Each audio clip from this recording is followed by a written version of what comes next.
Welcome to the enchanted kingdom of Hermione. We're having a bit of a staff meeting here. The Minister of Defense and the Emperor.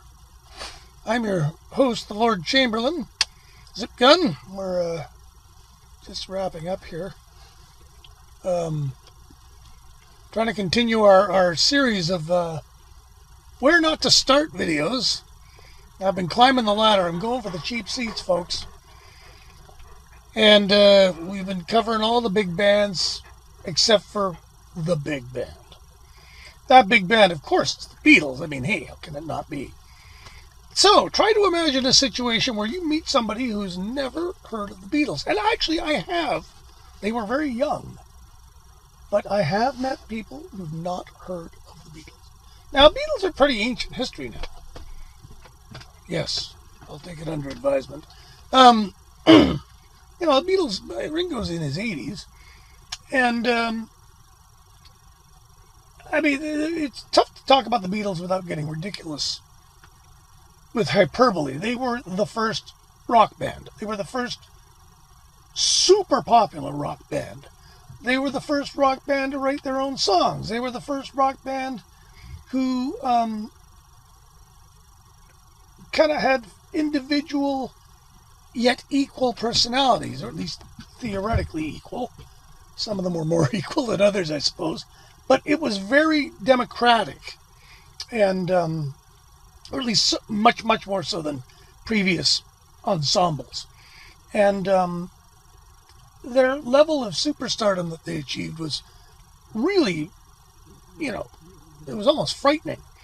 And it was a level of celebrity that wasn't repeated for a while, and in many ways has never really been repeated, particularly when you consider the impact it had on the world at that time.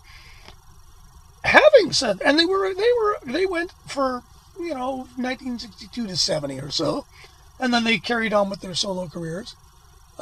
Like many of the really truly great bands, when they dissipated into solo careers, the solo careers were mostly hit and miss. If somebody wants to start with the Beatles, I mean, I know somebody who decided, I want to get into the Beatles.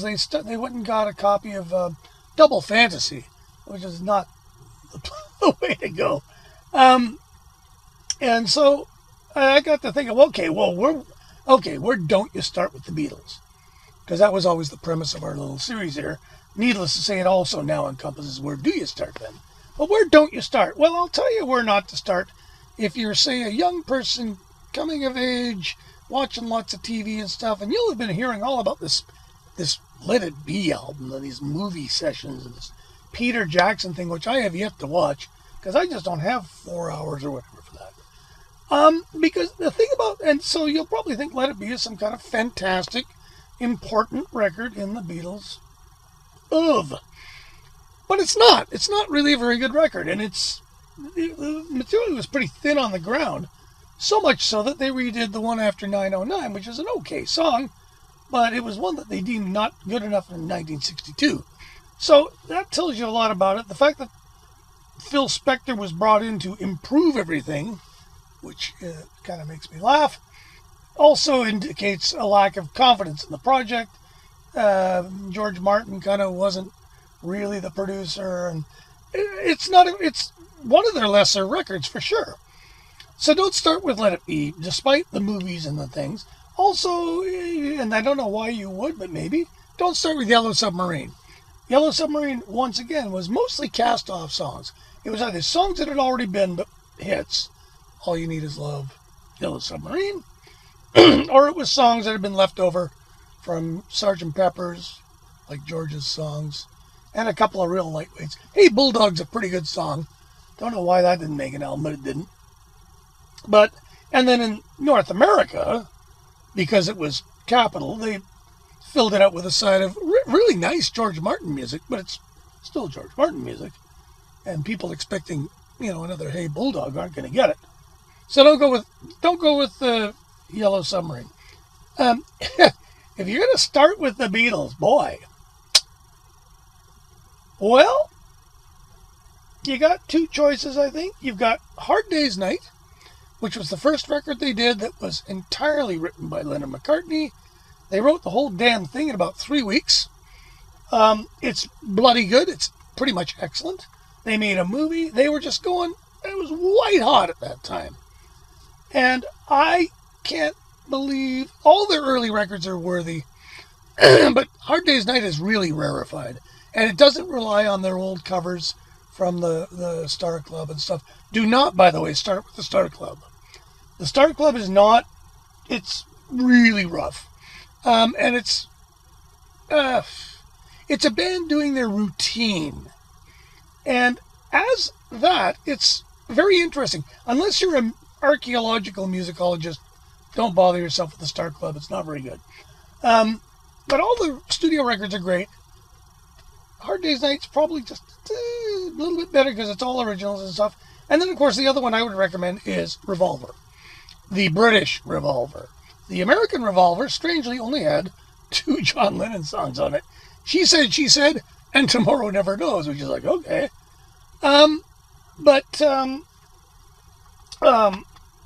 Revolver in England had all the great songs off of what Over Here Was Yesterday and Today. And, you know, the guys like Dave Dexter Jr. and company should be horsewhipped for what they did to the Beatles catalog. In America, they completely screwed it. And, you know, we kind of have to live with it. As a youth, I was scarred by all these American issues.